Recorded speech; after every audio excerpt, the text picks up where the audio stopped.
Everyone. I'm Toni Barrington, and I'm a corporate compliance analyst at Chevron in Houston, Texas. Go Houston. Um, I want to start off by paraphrasing what resilience is as defined by the American Psychological Association.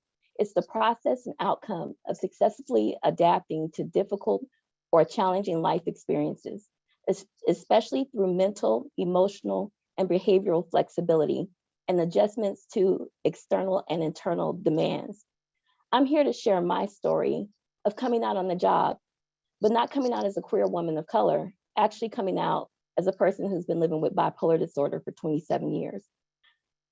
On October 31st, 2019, and I'll never forget, I was in a meeting with my manager at the time, and I hit the climax, or should I say the crash, of a manic episode.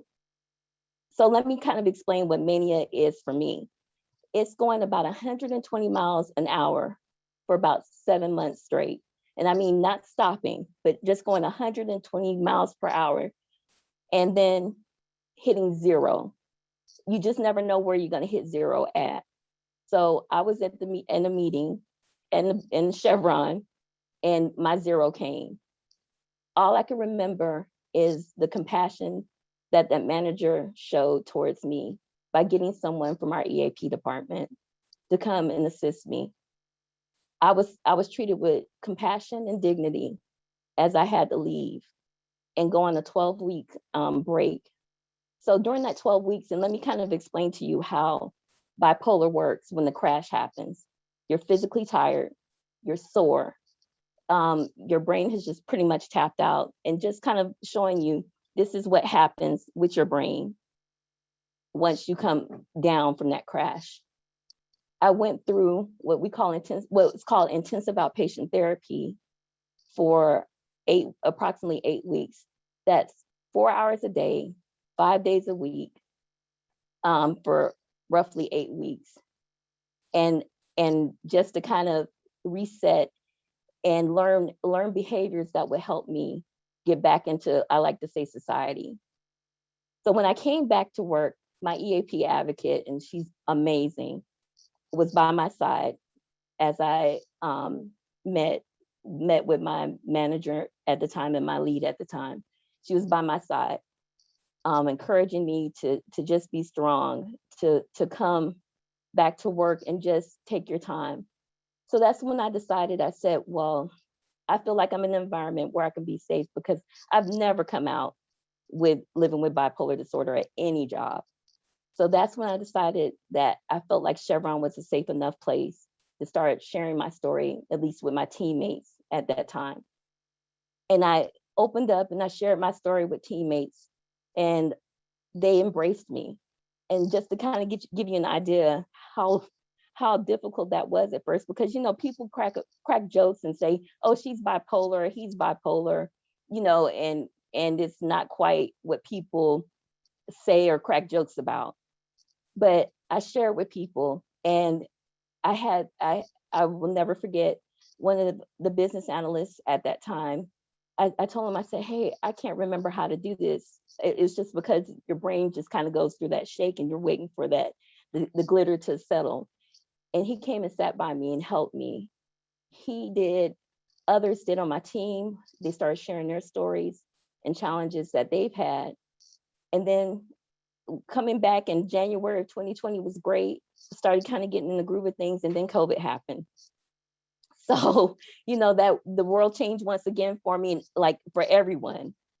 And and going through that settling of the glitter period, I had to adapt, like all of us did, and get used to adapting in an environment that was all different for all of us, more in the virtual world. When I'm the type of person, and my friends will tell you, and my family will tell you, I like in-person contact. So my EAP advocate, once I started getting back into the rhythm of things, she said, if you feel comfortable enough, I would like to do or your story or my story moment with you to share across the enterprise. And I said, you know what, when I'm ready, I'll definitely do it. She never pushed me to do it. And I said, well, you know what I would like to do is an our story. I would like to do the story with my manager so she could share her part, because she stepped up and spoke up and got me some help while I was at the job. So we agreed, and I thought to myself, Toni, what did you commit to? People across the enterprise, that's all of Chevron, will be able to view this video. But I said I felt like I needed to do it in order to help those who might be struggling not only with bipolar or anxiety or depression, but all of anybody who was just struggling, adjusting to being alone, being under quarantine. So I thought about that and I decided to do it. And I'm so glad I did. I had people reaching out to me afterwards in private and just sharing, and it's been a great experience. It's helped me to have faith in people and that people will accept me for what I have to bring. Allowing myself to also be vulnerable, because being vulnerable allows you to be authentic. And that's what Chevron was saying, bring your authentic self to work. Well, that's what I decided to do. And by sharing my story, it's helped others to at least ask questions.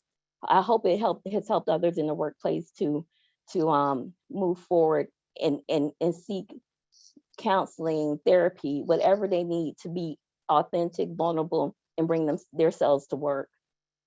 I'm so glad that I had the support of my friends and my family at home, but I also had continued support with my Chevron family that I still have support from. I've learned to be more honest about like, for instance, I'll be on medication for the rest of my life, but it has to be tweaked during different times of my life. And I have a supervisor now who I feel very comfortable saying, hey, I need to take a couple of days. I have a medication adjustment that I'm going through. So I'm just glad to be in a space where I feel safe and that I can feel that support. I know that's not like that for everybody in the workplace, but I do want to encourage everyone, if you're not feeling well, if you're mentally tapped, if you're burnt out, I encourage you all to seek, if you don't feel comfortable going to your company's EAP, just reach out to someone who's licensed, a therapist, or even open up enough to share what you're going through, your struggles with a friend or family member. When you feel like you need help, please get help. It's just, we all are going through something together. And whether that's with the effects of COVID psychologically on us, there are resources out there and they can help you. So in closing, I want to show you how life looks now once the glitter settles.